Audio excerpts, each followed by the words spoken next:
I think that because of COVID, there were a lot of moms and dads who kind of woke up and said, wow, we haven't been that involved in politics. Running for office was something somebody else did, but now we know that it's something we have to be involved in. How are we bringing students into schools? And again, judging them based on the color of their skin. We need to get rid of critical race theory, gender ideology. These things have no place in our public schools. Gender ideology is a pseudoscience. Hello, everyone. I'm Rebecca Weber. Welcome back to Better for America.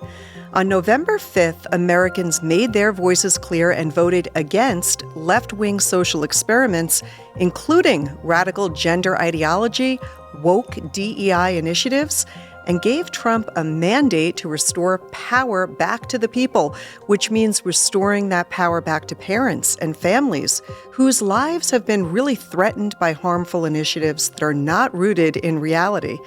For many AMAC members, protecting our children, including dismantling the Department of Education, is at the top of our list. And that's why I am thrilled to introduce an extraordinary guest, one who has dedicated her life to empowering parents and transforming the future of education. Tiffany Justice is the co-founder of Moms for Liberty, a leading voice in the fight for parental rights in education. As a former school board member, Tiffany, she saw firsthand the challenges facing our education system, and she decided to take action. With Moms for Liberty, she has helped create a grassroots movement that equips parents with the tools that they need to advocate for their children and push back against policies that don't align with their values. Tiffany, I'm thrilled to have you with me today. Thank you for being with us. I'm excited to talk about the great changes that are about to happen across the United States.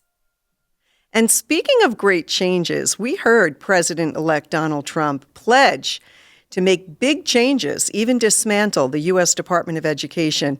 Tiffany, what do you think a Trump presidency might mean for the state of education in America? I think it means putting parents back in the driver's seat when it comes to their children's education. And I have no doubt that Linda McMahon, the new Secretary of Education that President Trump appointed, is going to do just that. She is a mother. She is a grandmother. She is a tough businesswoman who has been very successful in life.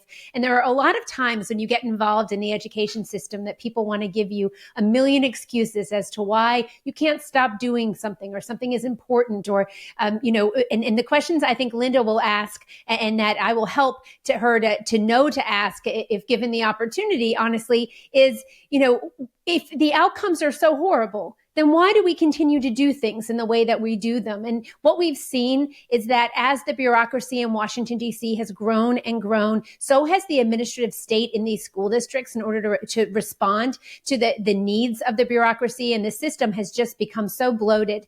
So I have no doubt, again, that we're going to work to dismantle the Department of Education, put as much power back down to the states as we can so that parents and local officials have the power to make change happen. Rebecca, the most important place where change should happen is local when it comes to education. That's where the power should be. And speaking of local, there are a lot of people who are saying that the shuttering of the Department of Education would be felt in each community and every state. And many are saying, creating a little bit of fear, saying the reduction of, in funding levels, for example, could impact low-income families mostly, since so many of those resources from the Department of Education go to students from low-income communities. How do we ensure that every child has access to good education, but still provide the financial support needed for high-needs students? Well, you're right that a lot of the money that the Federal Department of Education sends down to states is meant for children who are coming from low-income families, but it's not really getting to them. What we find is that normally a lot of the cost is being felt in the administrative area. And so teachers are not getting the support they need. Students are not getting the support that they need. I'll give you an example. Title I funds come down into school districts, and then school districts have the ability to decide what the threshold of the number of impoverished students in their schools will need to be in order to get Title I funds. That means that you could have two schools next to each other, one with 75% of students coming from low-income families, and maybe they'll get those Title I funds. Those are supplemental funds that are given in order to try to meet the needs of students who may have additional needs because they're coming from a low-income home. You could have a school right next door that only has 70%. of students. And now that's a high number, but they may not qualify for Title I funds in their school district. And so there's just a real disparity in the way that these funds are being given, the way that they're being utilized. Again, it's being supervised from Washington, D.C. We know Washington, D.C. Bureaucrats do nothing well. And so what we'd like to see as parents would be block grants coming down into the states for things like Title I, and then also special education needs, IDEA funds. You know, Rebecca, the other thing that parents need to know, or community members should know about IDEA funds, is that they're supposed to make up about 40% of any given student's extra needs that they have because of some disability that they may have or some exceptionality. That's not really happening. It's never happened. The other thing is that parents can't hold anyone accountable. While they might get a quarterly report about how their child is doing in school, there is no obligation to show the services that are being delivered. So I know I got in the weeds for a second, but I think it's important because you're right. There's going to be a lot of fear mongering happening when changes are made at the Department of Education, and the teachers unions will always say, give us more money. Well, if more money in education meant better outcomes, then you would see students in, say, New York City public schools, where we're spending almost $40,000 per year per student. $40,000 per year. Think about what private school you could send your child to at $40,000 per year. And yet they have some of the lowest outcomes across the country when it comes to literacy and math scores, with Black students nationally reading at a 17% level. But in New York City schools, it's well below that. So we don't have a funding problem in American education. We have a priorities problem in American public education. And it's time to get back to the basics. Yes, and not only is the Department of Education bloated, and these unions have much too much control, what we're seeing is our children are being subjected to this indoctrination of an ideology that really is pitting child against child, yes. All rooted in critical race theory, which we know has Marxist roots. What would be your ideal vision for a good education system? Do we remove entirely and say, critical race theory is out the door? Yes, absolutely. We need to get rid of critical race theory, gender ideology. These things have no place in our public schools. Gender ideology is a pseudoscience. We're telling children in kindergarten in public schools that they may have been born in the wrong body. What if we were telling kids that 2 + 2 = 5?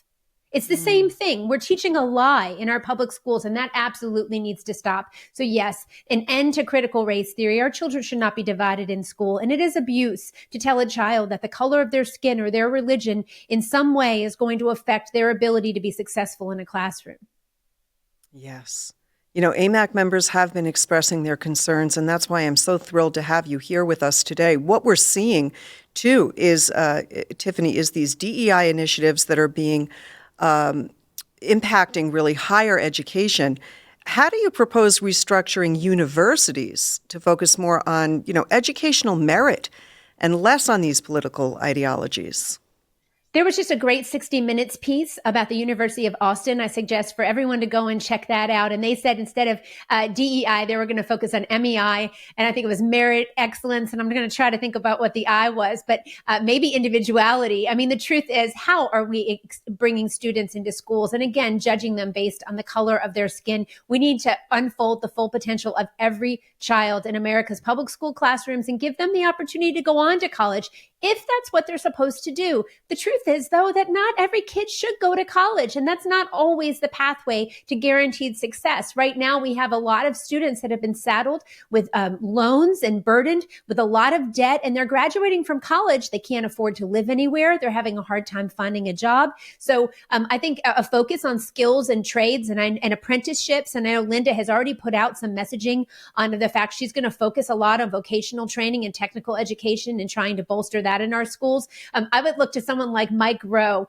I actually wrote him an email and I said, hey, Mike, we'd love to get you involved in the public education system across America. He's done amazing work, really elevating and showing how skilled trades are a wonderful career, can bring huge success in your life and allow you to have a good work-family balance. So I would expect really great things in the future. Yeah, those are all great ideas. I want to turn a little bit to talk about Moms for Liberty. You folks did incredible work leading up to the election, right? You did incredible work. You have great resources available to parents. Tell us a little bit about your recent work, and kudos to all the moms and dads and families who were involved in really helping to make sure that their voices were heard. Yeah, so I think that because of COVID, there were a lot of moms and dads who kind of woke up and said, wow, we haven't been that involved in politics before. We were very busy having babies, living our lives, starting companies, working, and running for office was something somebody else did.